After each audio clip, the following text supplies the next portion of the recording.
All right, so there is a vibrate, a turn, back to me, food, and then we start moving.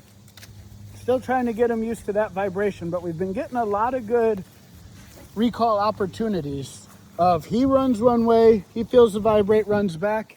And that's basically the main thing we're trying to do, is start conditioning this e-collar. That's always the goal. The first goal is, how do we start conditioning that e-collar to mean turn and run back to me? And it can be hard sometimes with dogs. You're trying to get them running one way and then spinning them back. So Nala helps with bringing him back. Then the other thing I'm doing, Nala, is using her to get him running back to me too, without it being a recall, of just spinning her my way and getting him starting to follow me. So we can start using this follow me, get food to get our foot in the door. When we start pressing that vibration, it should start being more automatic to him. He's already running to me anyways, but motion's the big thing we're trying to tap into. The idea of training and drive is, when he's in a drive state, we want to start controlling what his mind does in that drive state. So if one of the neighbors walks up to the fence, he's probably going to go up to them and start barking.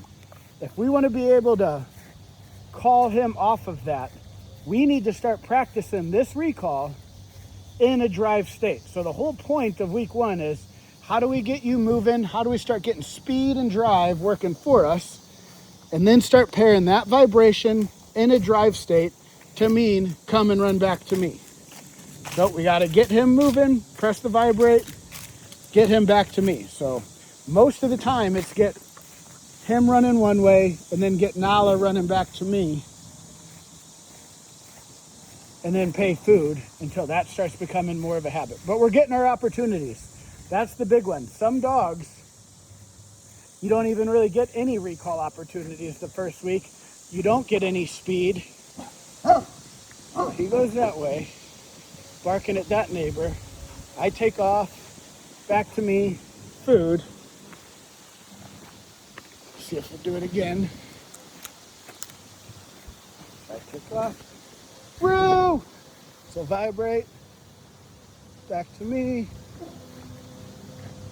So Nala is going to be the thing that brings them back. So that was a delayed recall. Would have been faster if Nala wasn't taking a dump, but it still, all the mechanics were there. He felt the vibrate, delay, sprint back to me, food. So my neighbor walking over there is kind of the thing kicking off the drive. But this is the mind we got to start working in and start tinkering with, of how do I get him going one way, then bringing him back the other. Woo! There's a vibrate, back to me, food. That wasn't really a drive, but there was motion. So again, we're just trying to get our repetitions in on speed one way, vibrate means an about face back to me. And you don't want to do it while he's just like standing there right now. I wouldn't press the vibrate now. Right now, I would just sneak away and try to get in his mind saying, hey, get back here. But we're boring first week, very repetitive, but this is the foundation you build everything off of. Do we start having control of him off leash? And once we start getting that control, next step is, well, let's start taking him to the park and seeing if we can start steering him around there. And once we start getting him off leash at the park, then we start going to Home Depot. But we're on our way. Speed like this is going to be the key to everything.